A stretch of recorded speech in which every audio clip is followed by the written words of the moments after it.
In the capital, Kyiv, here's our international correspondent, Oleg Guerin. The rush to Kyiv, a capital under attack. As we headed for the city this morning, there was little moving, apart from Ukrainian troops.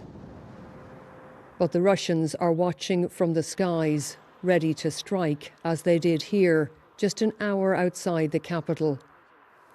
Well, this is what we've come across on the road to Kyiv. This convoy was obviously travelling to the city to be part of the defence of Kyiv.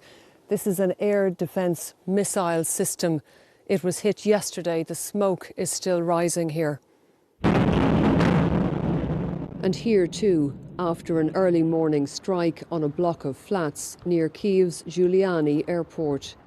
The authorities here say it was a Russian missile strike that killed 2 people. It could have been many more, but plenty of locals had fled or taken cover in shelters.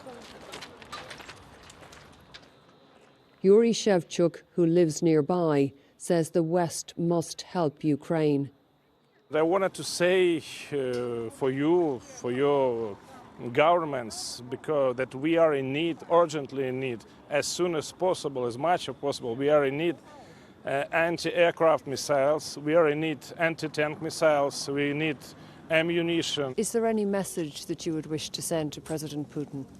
I wanted to say to President Putin that only one way for him, it's way to hell.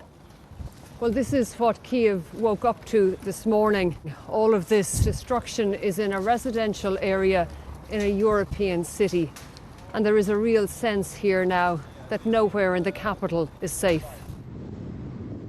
And so much of Kyiv now looks like this, still standing, but bracing for impact.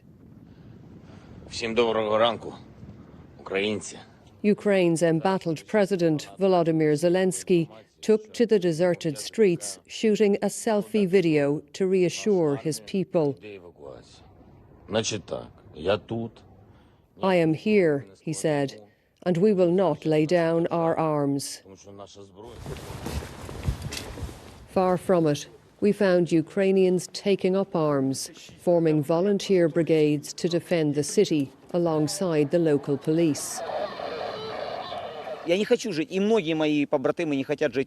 This volunteer, who goes by the nickname Moloy, said, "I don't want to live in Russia, and my brothers in arms don't want that either. We will defend this city, or I will die." The volunteers are looking for Russian saboteurs, said to be already in the city.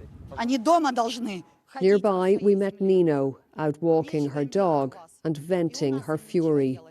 We demand an end to the war, she says. We can do it with sanctions.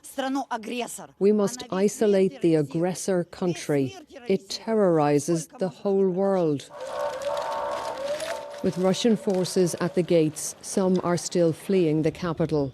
For now, the city remains in Ukrainian hands, but the battle may be just beginning. Oleg Guerin, BBC News, Kyiv.